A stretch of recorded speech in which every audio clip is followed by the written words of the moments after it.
comes to mind when you hear the words hotel stay? Room service? Fluffy pillows?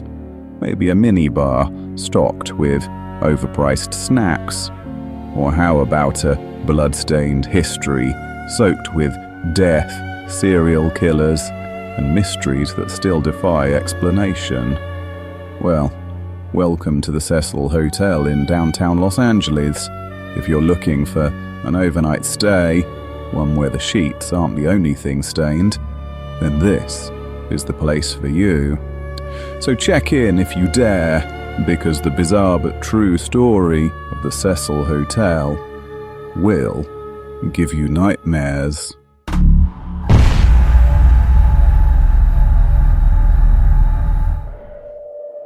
The Cecil Hotel opened its doors at 640 South Main Street, Los Angeles, in 1924, originally intended to be a luxurious retreat for travelers and businessmen. But fate had other plans.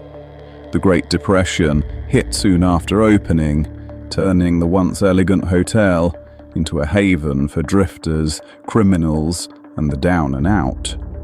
By the 1940s and 50s, the Cecil wasn't just another cheap hotel. It had already become infamous for death.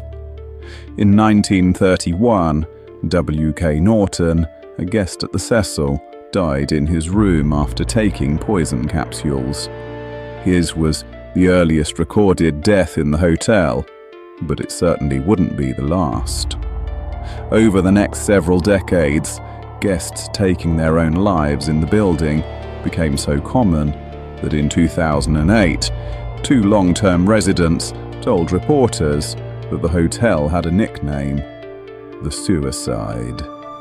Years later, the internet caught on too, and social media began to spread the chilling title far and wide. The Cecil Hotel didn't just attract suicides, though. It became a magnet for crime too. It was a notorious meeting spot for drug deals, prostitutes, and even adulterous affairs. But one of the most chilling crimes ever committed within its walls happened way back in 1964 with the unsolved murder of Pigeon Goldie Osgood. Goldie was a beloved long-term resident of the hotel, known for feeding the pigeons in Pershing Square. But one day, she was found raped, stabbed, beaten and strangled in her ransacked room. A man named Jack B. Ellinger was found wandering near the hotel, covered in blood, but he was ultimately cleared as a suspect. Goldie's murder remains unsolved, even to this day. But this was far from the end of the Cecil's chilling nightmare experiences. By the 1980s, the hotel actually became home to not just one, but to two serial killers. First up, Richard Ramirez, known as the Night Stalker. From 1984 to 1985, Ramirez terrorized Los Angeles, breaking into homes, murdering and assaulting his victims. And where was he staying? Well, at the Cecil, of course. According to reports, Ramirez lived in a top-floor room for just $14 a night during part of his brutal killing spree. A hotel clerk later claimed that Ramirez would even ditch his bloody clothes in the hotel dumpster before casually strolling through the lobby, sometimes wearing nothing apart from his underwear. So why did no one say anything? Well, because at this time, the Cecil was so filled with crime and chaos that a half-naked man covered in blood barely stood out as being unusual. After murdering at least 14 people, Ramirez was finally caught in 1985, not by police, but by a mob of angry Los Angeles residents who chased him down and beat him until the cops arrived. He was sentenced to death in 1989, but ultimately died of cancer in 2013. However, the Cecil wasn't done attracting serial killers. In 1991, another killer, Jack Unterweger, checked into the hotel. Unterweger was an Austrian criminal who'd already been convicted of murder, but somehow convinced the world that he was reformed. Spoiler alert, he wasn't. While staying at the hotel, he strangled at least 3 sex workers with their own bra straps before being arrested and sent back to Austria, where he later took his own life in prison. At this point, the Cecil wasn't just a hotel, it was a complete breeding ground for horror. But if there's one story that's cemented the Cecil's reputation as one of the creepiest places on Earth, then it has to be the bizarre case of Elisa Lam. In 2013, 21-year-old Elisa, a Canadian student, checked into the Cecil.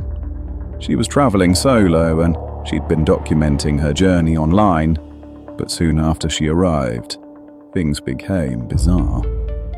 Security footage from the hotel captured her behaving erratically in the elevator, pressing all of the buttons, stepping in and out, and then gesturing as if someone was talking to her, but nobody could be seen. And then she vanished. For 19 days, no one knew where she was, until hotel guests started complaining that the water pressure was low in their taps and that the water itself had started to taste strange. Maintenance workers checked the rooftop water tanks and found Elisa's naked body floating inside. The biggest mystery, though, was how did she even get there? The rooftop was both locked and alarmed. The tanks themselves were heavy, with no way to climb up and inside, yet somehow Elisa ended up in there. For weeks, the theories ran wild. Some believed that she was murdered, whilst others thought that something paranormal had been at play. But eventually the authorities came to a much more tragic conclusion. Elisa had bipolar disorder and a history of not taking her medication.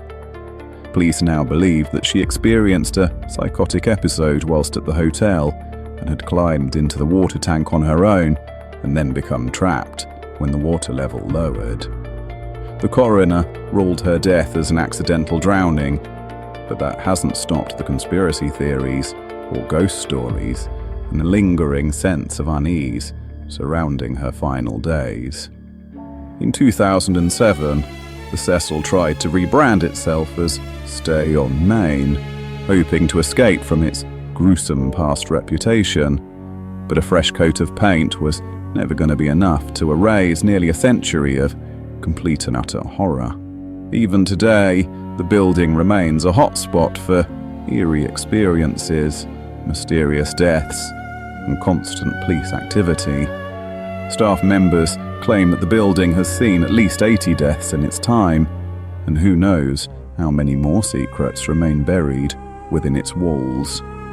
As of 2024, the site's been used as a homeless shelter, with the building being put up for sale to a brave buyer in the hope that once more it might be turned into a hotel. But here's the question: if it was, would you ever be brave enough to check into the Cecil?